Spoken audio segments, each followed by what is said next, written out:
Hello students, welcome to my channel English Learning Mission with Kannada. Today we learn a poem from 12th English textbook and the name of the poem is Small Towns and Rivers. Small Towns and Rivers.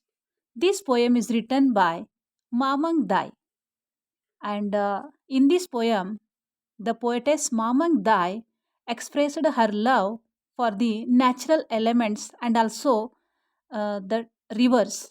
Okay, first let's introduce about the poetess. Okay,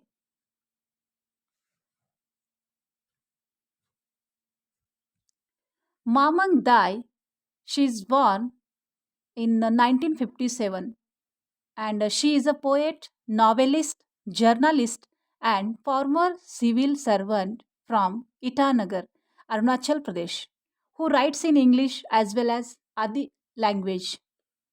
Mamang Dai या कोण आहेत बघा, एक कवयित्री आहेत, कादंबरीकारसुद्धा आहेत आणि पत्रकारसुद्धा आहेत आणि ते तसंच फॉर्मर सिव्हिल सर्वंटसुद्धा होत्या त्या फ्रॉम इटानगरमध्ये, अरुणाचल प्रदेशमध्ये. आणि तसंच मामंग दाय यांनी आपलं लेखन इंग्लिशमध्ये सुद्धा केलं आहे. तसेच त्यांची मातृभाषा आदी या भाषेमध्ये सुद्धा त्यांनी त्यांचं लेखन केलं आहे. ಮಾಮಂಗ್ ದಾಯಿ ನೋಡ್ರಿ ಇವರು 1957ರಲ್ಲಿ ಜನಿಸಿದ್ದಾರೆ. ಆಮೇಲೆ ಅರುಣಾಚಲ್ ಪ್ರದೇಶ್ ಈ ರಾಜ್ಯದಲ್ಲಿ ಅವರು ಜನಿಸಿದ್ದಾರೆ. ಅವರು ಒಬ್ಬರು ಕವಿ ಅದಾರೆ, ಆಮೇಲೆ ಕಾದಂಬರಿ ಸುದ್ದ ಬರೀತಾರೆ, ಆಮೇಲೆ ಅವರು ಒಂದು ಪತ್ರಕಾರ ಸುದ್ದ ಇದ್ದಾರೆ. ಆಲ್ಸೋ ಫಾರ್ಮರ್ ಸಿವಿಲ್ ಸರ್ವೆಂಟ್ ಕೂಡ ಅವರು ಅದಾರ. ಆಮೇಲೆ ಬರೀ ಇಂಗ್ಲೀಷ್ನಲ್ಲಿ ಅಷ್ಟೇ ಅವರು ತಮ್ಮದು ಲೇಖನೆ ಮಾಡಿಲ್ಲ. ಆದಿ ಲ್ಯಾಂಗ್ವೇಜ್ ಇದು ಈ ಭಾಷೆಯಲ್ಲಿ ಕೂಡ ಅವರು ತಮ್ಮದು ಲೇಖನೆ ಮಾಡ್ಯಾರ. She is also an active radio and TV journalist covering news programmes and interviews for all India radio and Doordarshan Itanagar. ಅವರು ಬರೀ ಕವಿ ಅಷ್ಟೇ ಇಲ್ಲ, ಅವರು ರೇಡಿಯೋ ಟಿ ವಿದಲ್ಲಿ ಕೂಡ ಪತ್ರಕಾರಿತಾ ಮಾಡ್ಯಾರ. ಆಮೇಲೆ ಆಲ್ ಇಂಡಿಯಾ ರೇಡಿಯೋ, ಆಮೇಲೆ ದೂರದರ್ಶನ್ इटानगरದಲ್ಲಿ ಈ स्टुडिओದಲ್ಲಿ ಕೂಡ ಅವರು वर्क ಮಾಡಿದ್ದಾರೆ. ते फक्त कवयित्री सुद्धाच नाहीत पण आणि रेडिओवर सुद्धा त्यांनी ते निवेदन केलेले आहेत आणि तसेच रेडिओवर जे काही मुलाखती होत असत अरुणाचल प्रदेश इटानगरमधील AIRमध्ये तिथं त्यांनी काम केलं आहे. तसेच इटानगर दूरदर्शनमध्ये सुद्धा त्यांनी काम केलं आहे. Okay, she was a programme officer with world wide fund for nature and worked with biodiversity hotspot conservation programme. आणि तसेच ते वर्ल्ड वाईड फंड या संस्थेमध्ये प्रोग्राम ऑफिसरसुद्धा होते आणि त्यांनी निसर्गासाठी अथवा जैवविविधता संरक्षणामध्ये सुद्धा या उपक्रमामध्ये सुद्धा त्यांनी काम केलं आहे. She has received Padmashri award in 2011 and Sahitya Akademi award in 2017. ಅವರಿಗೆ ನೋಡ್ರಿ 2011ರಲ್ಲಿ ಪದ್ಮಶ್ರೀ ಪುರಸ್ಕಾರ ಕೊಟ್ಟರು. ಆಮೇಲೆ साहित्य अकादमी ಈ पुरस्कार सुद्धा 2017ರಲ್ಲಿ ಕೊಟ್ಟರು. त्यांना 2011मध्ये पद्मश्री हा पुरस्कार मिळाला आणि तसेच साहित्य अकादमी हा पुरस्कार त्यांना 2017मध्ये देण्यात आला. Mamang Dai is a strong voice from the north east, a writer and a poet par excellence whose work has the fragrance of her land and her people. Mamang Dai ನೋಡ್ರಿ ಇವರು ಭಾರತದ ಈಶಾನ್ಯ ಭಾಗದಲ್ಲಿ ಅಂದರೆ ಅರುಣಾಚಲ್ ಪ್ರದೇಶ ಕಡೆ ಈ ಭಾಗದಲ್ಲಿ ಅವ್ರದ್ದೊಂದು ಸ್ಟ್ರಾಂಗ್ ವಾಯ್ಸ್ ಅಂದ್ರೆ ಒಂದು ಸ್ಟ್ರಾಂಗ್ ಪರ್ಸನಾಲಿಟಿ ಹೇಳಿ ಒಂದು ಅದಾರ ಅವರು. ಅದೇ ಥರ ಲೇಖಿಕ ಅದಾರ, ಕವಯಿತ್ರಿ ಅದಾರ. ಆಮೇಲೆ she always wrote about her land and her people. ತನ್ನ ಭಾಗದ ಜನರ ಸಲುವಾಗಿ, ತನ್ನ ಭೂಮಿ ಸಲುವಾಗಿ ಅವರು ಲೇಖನೆ ಮಾಡಿದ್ದಾರೆ, ವರ್ಕನ್ನು ಮಾಡಿದ್ದಾರೆ. ಓಕೆ, ನಾವ್ let's learn the second passage. In the second passage, the information is given about the poem. Okay, ಎರಡನೇ ಪ್ಯಾಸೇಜ್ನಲ್ಲಿ ಈ ಪೋಯಮ್ ಬಗ್ಗೆ ಏನು ಕೊಟ್ಟಿದ್ದಾರೆ ನೋಡೋಣ. The poem small towns and rivers is taken from the collection of the poems, the river poems. The small towns and rivers, ಈ ಪದ್ಯ ಅಥವಾ ಈ ಪೋಯಮ್ ಮಾಮಂಗ್ ದಾಯ್ ಇವರು ಒಂದು ಪದ್ಯಗಳದ ಒಂದು ಸಂಗ್ರಹದಲ್ಲಿದ ತಗೊಂಡಾರ ನೋಡ್ರಿ. ಆ संग्रह ಹೆಸರೇನ್ರಿ? Collection. The name of that collection is the river poems. त्यांचा एक कविता संग्रह आहे द रिवर पोएम्स. या कविता संग्रहातून स्मॉल टाउन्स अँड रिव्हर्स ही कविता घेण्यात आली आहे. And this poem is or this collection of the poem is published in 2004. The poem describes a landscape and nature where river is dominant phenomenon. ಆಮೇಲೆ ಈ ಹಾಡಿನಲ್ಲಿ ನೋಡ್ರಿ ನದಿಗೆ ಮುಖ್ಯ ಭೂಮಿಕಾ ಕೊಟ್ಟಿದ್ದಾರೆ ನೋಡ್ರಿ. ಅಂದ್ರೆ in this poem the poetess told the importance about the river. Okay, and she also expressed her love, her care about the river. Okay, through the concepts like river has a soul and a river knows immortality of water, the poet makes us aware of the lively nature around her hometown Pasighat and the eternity of the natural elements. ಈ ಹಾಡಿನಲ್ಲಿ ನೋಡ್ರಿ ಎರಡು ಕನ್ಸೆಪ್ಟ್ಸ್ಗಳು ಈ ಹಾಡಿನಲ್ಲಿ कवी नमगे ಹೇಳ್ಯಾರ ನೋಡ್ರಿ. First या कवितेमध्ये 2 संकल्पना कवयित्रीने आपल्याला सांगितल्या आहेत बघा. पहिली संकल्पना म्हणजे रिवर ಹ್ಯಾಸ್ ಅ ಸೋಲ್. ಮೊದಲನೇ ಕನ್ಸೆಪ್ಟ್ ನೋಡ್ರಿ, ನದಿಗೆ ಒಂದು ಆತ್ಮ ಇರುತ್ತದೆ. River has a soul like a human. And also the second concept is river knows immortality of water. ಆಮೇಲೆ ನದಿಗೆ ನೀರು ಎಷ್ಟು ಅಮರದಾವೆ, ನೀರಿನಲ್ಲಿ ಎಷ್ಟು ಅಮರತ್ವ ಇದೆ, ಇದು ನದಿಗೆ ಗುರ್ತೈತಿ. ಇದು ಎರಡನೇ ಕಲ್ಪನೆ ಈ ಹಾಡಿನಲ್ಲಿ ಕವಿ ನಮ್ಗೆ ಹೇಳಿದ್ದಾರೆ. The poet makes us aware of the lively nature around her hometown Pasighat. ಆಮೇಲೆ ತಮ್ಮದ ಊರ ಹೆಸರು ನೋಡ್ರಿ, ಅವ್ರದ್ದು ಏನು ಕೊಟ್ರ? Pasighat. This is the name of the poetess home town. Okay, and the eternity of the natural elements. ಆಮೇಲೆ ನೈಸರ್ಗಿಕ ಘಟಕಗಳು ಎಷ್ಟು ಶಾಶ್ವತವಾಗಿ ಇರುತ್ತವೆ ಅದರ ಮಹತ್ವ ಈ ಹಾಡಿನಲ್ಲಿ ನಮ್ಗೆ ಹೇಳಿದ್ದಾರೆ. She finds that even life and death are transient. She finds, ಕವಿನ ಏನು ಹೇಳಿದ್ದಾರೆ ನೋಡ್ರಿ, ಲೈಫ್ ಆ್ಯಂಡ್ ಡೆತ್ ಅಂದ್ರೆ ಜೀವನ ಮತ್ತು ಮೃತ್ಯು ಇವೇನದವ್ರಿ ಕ್ಷಣಿಕ್ ಅದಾವ, टेम्पररी अदाव. ट्रान्झियंट ಅಂದ್ರೆ ಏನ್ರಿ? ಕ್ಷಣಿಕ್. म्हणजे जीवन आणि मृत्यू हे कसे आहेत? फक्त क्षणिक आहेत.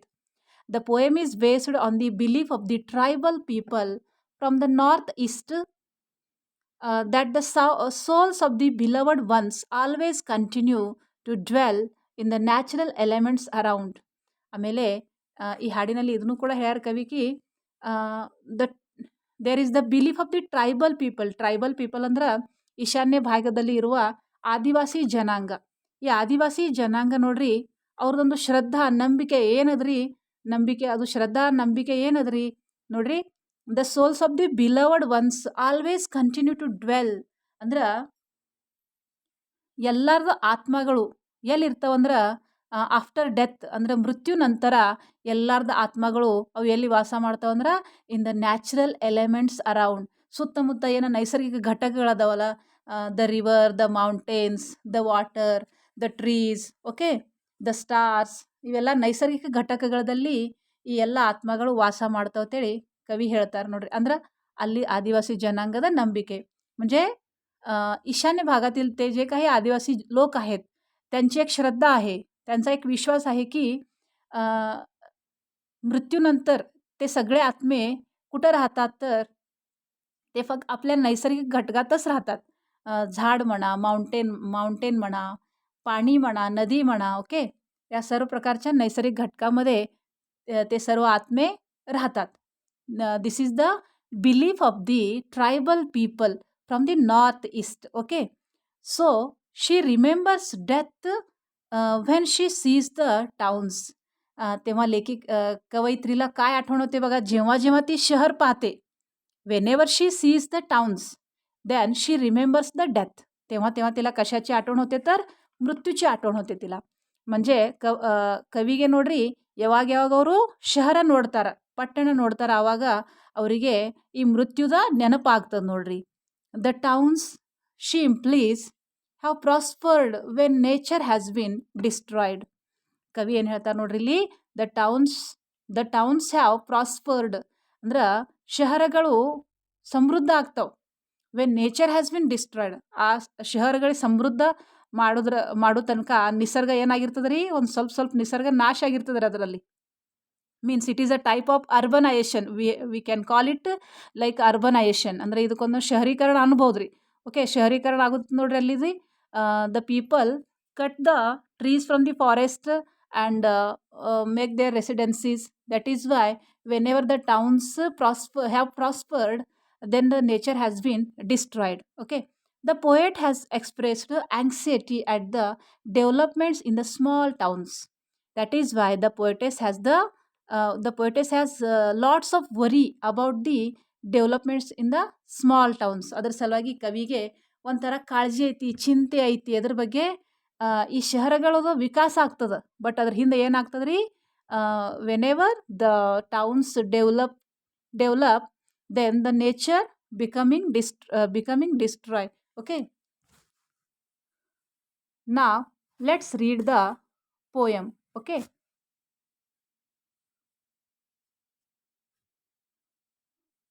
let's read the first stanza. Okay, small towns always remind me of death. My hometown lies calmly amidst the trees.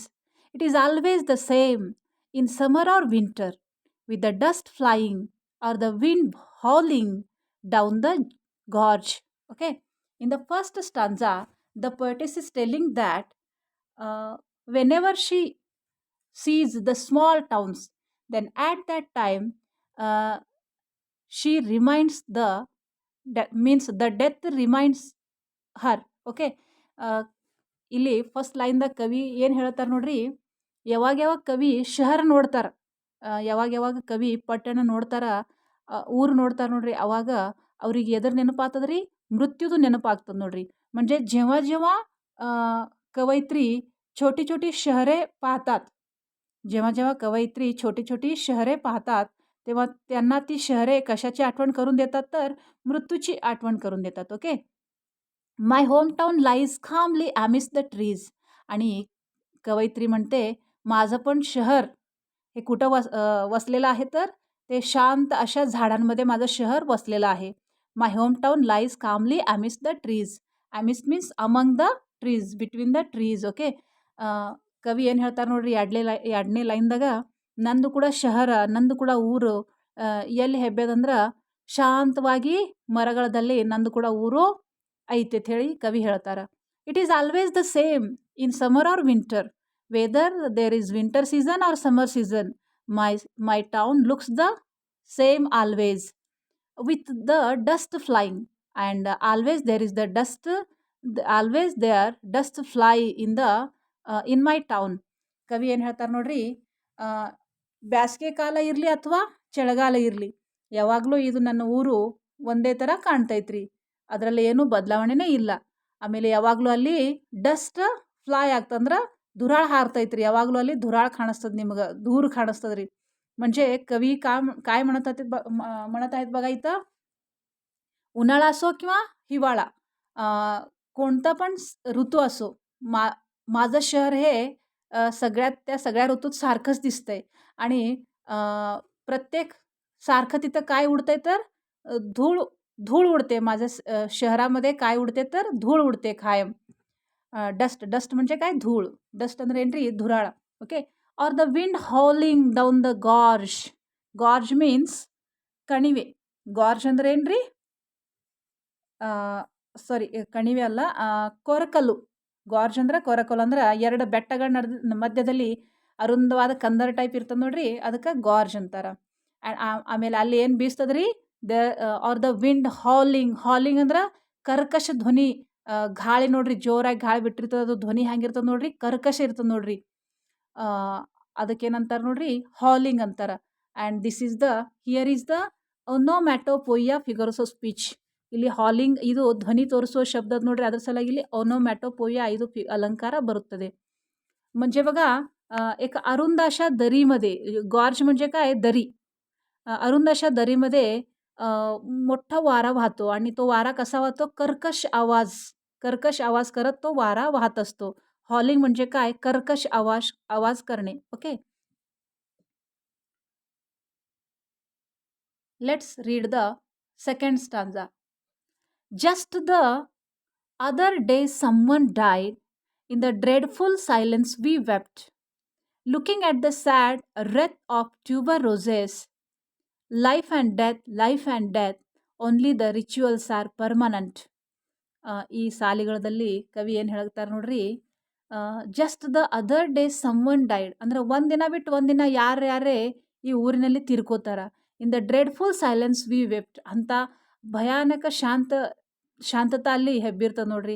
ಅಂಥ ಶಾಂತತಾ ಅಲ್ಲಿ ನಾವು ಏನು ಮಾಡ್ತೇವೆ ರೀ, we wept for that person. ಆ ವ್ಯಕ್ತಿ ಮೃತ ಆಗೋದು ವ್ಯಕ್ತಿ ಸಲ ನಾವು ಏನು ಮಾಡ್ತೇವೆ ರೀ, ಅಳ್ತೇವೆ. ವೀಪ್ ವೆಪ್ಟ್ ಇದೇನದ್ರಿ, ಈ ವೀಪದು ಭೂತ್ಕಾಳ ಐತೆ ನೋಡ್ರಿ. ओके, वेप्ट ಅಂದ್ರೆ अळूದು.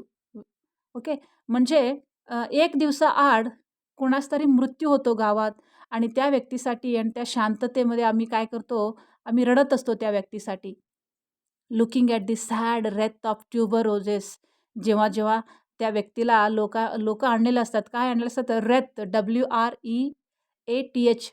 रेथ म्हणजे काय, तर फुलांची माळ.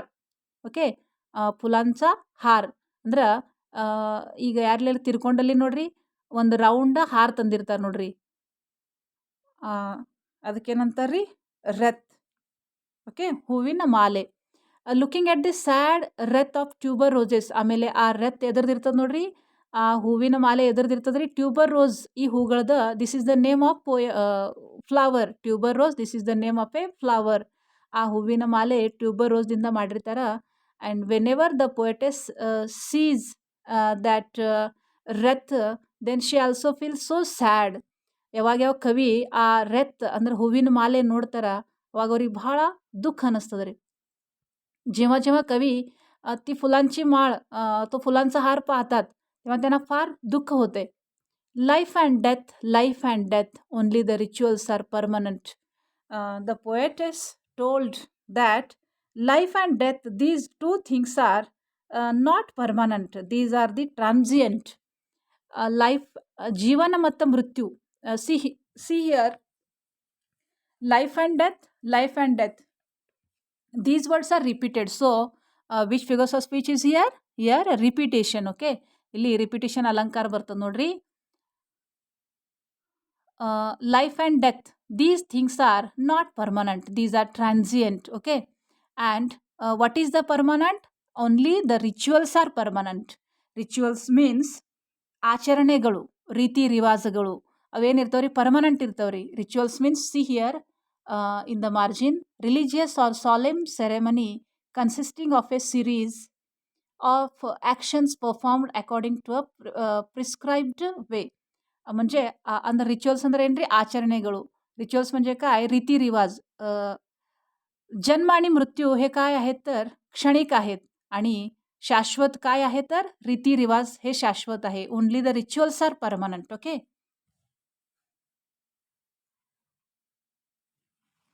let's go to the next stanza. The river has a soul. In the summer it cuts through the land like a torrent of grief. Sometimes I think it holds its breath, seeking a land of fish and stars. Okay,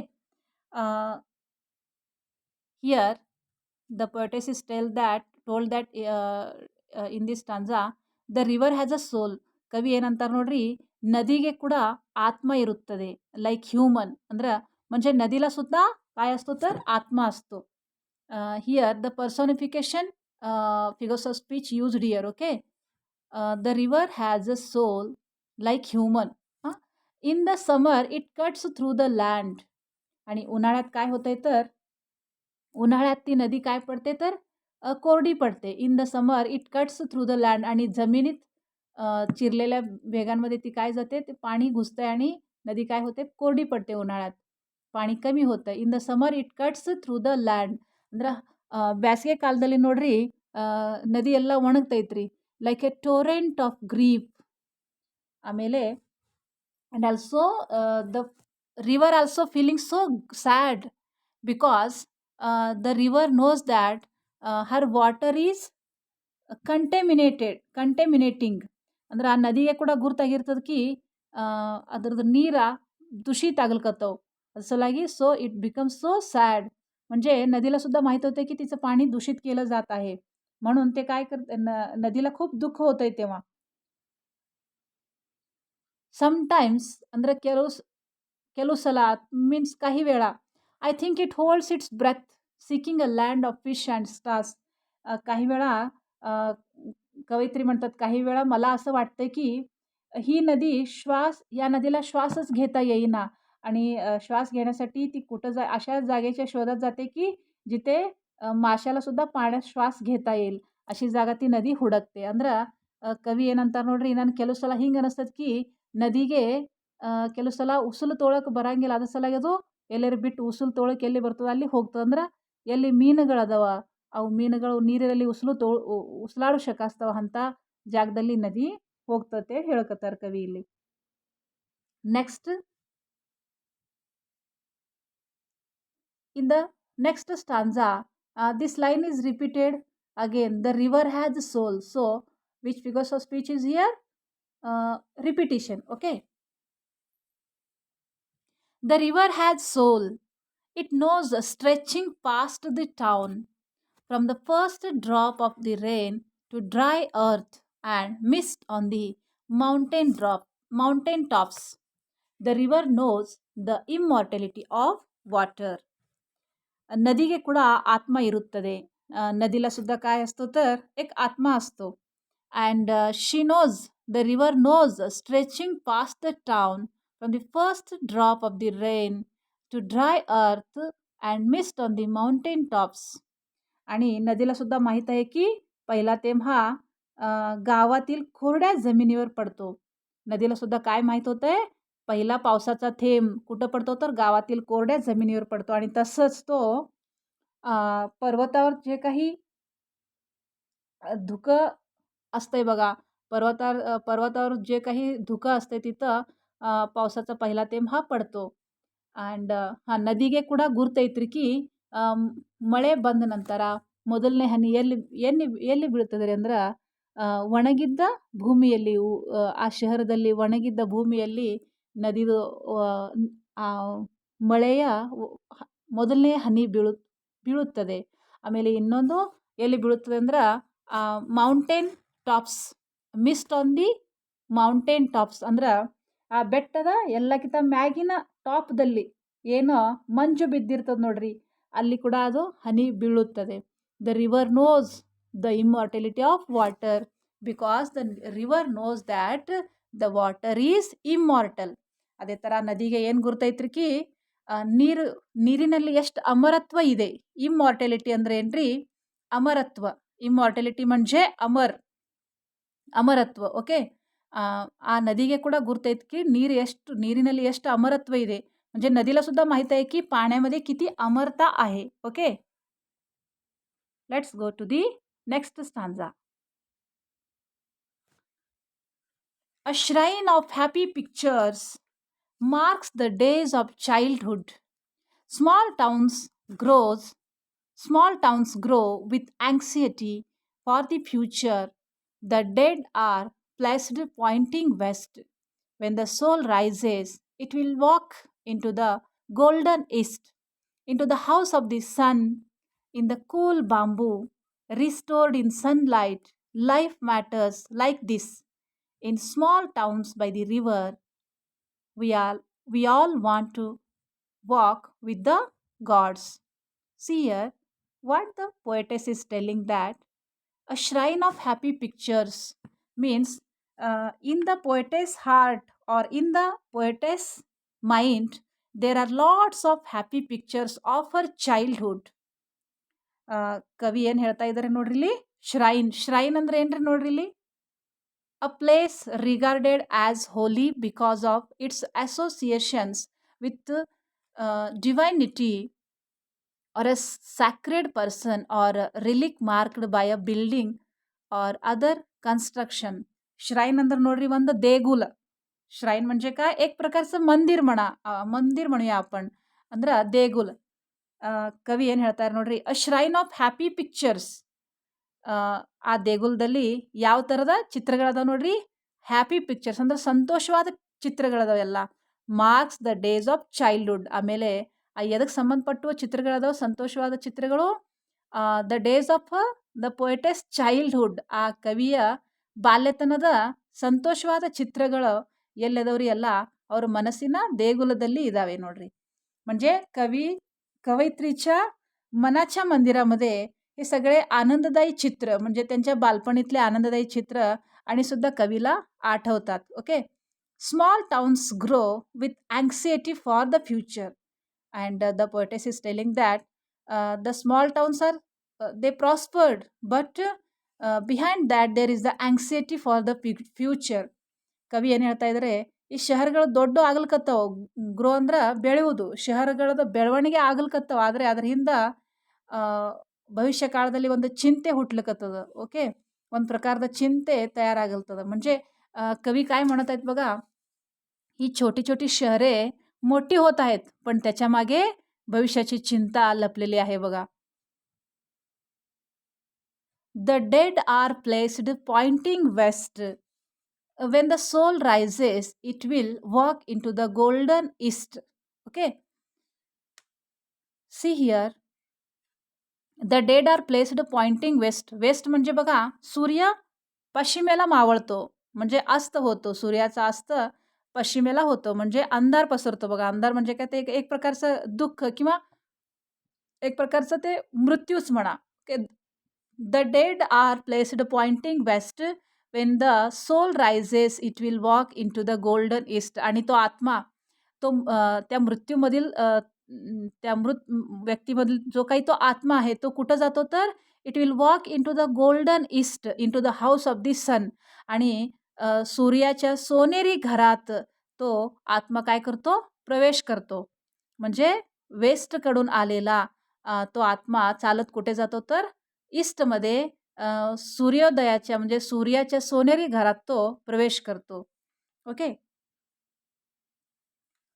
here the dead are placed pointing west when the soul rises it will walk into the golden east. या west east बघा हे opposite words आहेत. Means कोणता अलंकार इथं use केलेला आहे तर inversion. Okay. No no sorry antithesis अलंकार इथं यूज केलेला आहे बघा. In the cool bamboo, restored in sunlight, life matters like this. In small towns by the river, we all want to walk with the gods.